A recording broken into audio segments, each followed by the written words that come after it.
Well, it is the 4th of July, and what a great holiday that is. We set off a lot of fireworks, have picnics and parades, and of course, we thank those that have served in the armed forces. Today, we would like to do that. We would like to thank you all that have served in all 5 branches, and today, in particular, we're going to thank one gentleman that served in the United States Air Force. But before we tell you his story, let's talk about you. Where are you at in your flying career? There are a lot of guys out there that got a good start, and then life changed, and they didn't go on. And that's the situation I'm in. But I am really happy to tell you I've started back and working on my LSA. So let's take a look at some of the ways that you can get your career back on track, or just for the fun of it. So this channel isn't specifically about becoming a pilot as an older guy, but there's a whole lot of people out there that have started, haven't finished, and would love to fly. In fact, they believe they can fly. There's a lot of good material out there, and some of it I just can't duplicate. I want to tell you about. The AOPA put out this excellent piece, Aging in the General Aviation Pilot. Look this up. This has got all the facts and figures. They're really quite interesting. Great publication, a lot of work put into this, and a lot of beneficial information. So if you're a young person or an older person, believe you can fly. Well, today we do want to honor a special pilot, and he was a veteran. He served 30 years in the United States Air Force, served in Alaska and served honorably, and then went on to retire, moved to Pennsylvania, and started a business and lived to be an age we all aspire to, almost 100. He did pass away on March 6th, 2019. Would love to have met him and got to know him.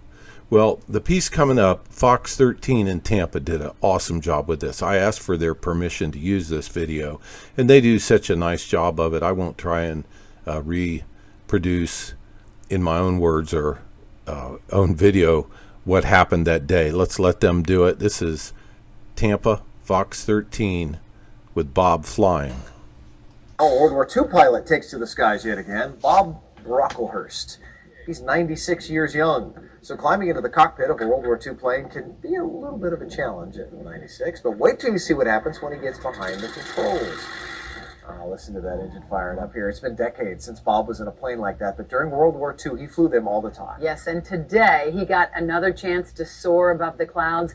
Fox 13's Kimberly Quizon takes us along for his ride. At 96 years old, Don't bend my legs like I used to. Bob Brocklehurst needs a little more help boarding a plane than he did back in the day. First up to orders. But give him a second, and he's right at home. He's an amazing man, and our family is so proud of him. With a grin and a thumbs up, this World War II veteran took off from Tampa in a P-51 Mustang, similar to those he flew in the war. Once he's up in the air, he's surrounded by memories. I went back and landed that rascal. True story. But on this flight, Bob wanted more than a trip down memory lane. We're all clear for a loop, are we? He tested a few of his old tricks. Yes, he got to do the loop and even a few barrel rolls. And he did it with skill. You are amazing. You are the man. Made me feel right at home. It's just like putting the car in the garage. You do it without thinking. Bob served nearly 30 years in the Air Force. He enlisted before America entered World War II, and he served 2 tours in Alaska with the Aleutian Island campaign against Japanese forces, which had occupied the territory. Weather was the worst enemy up there. We started off with 1,500 guys in flight school, graduated 971.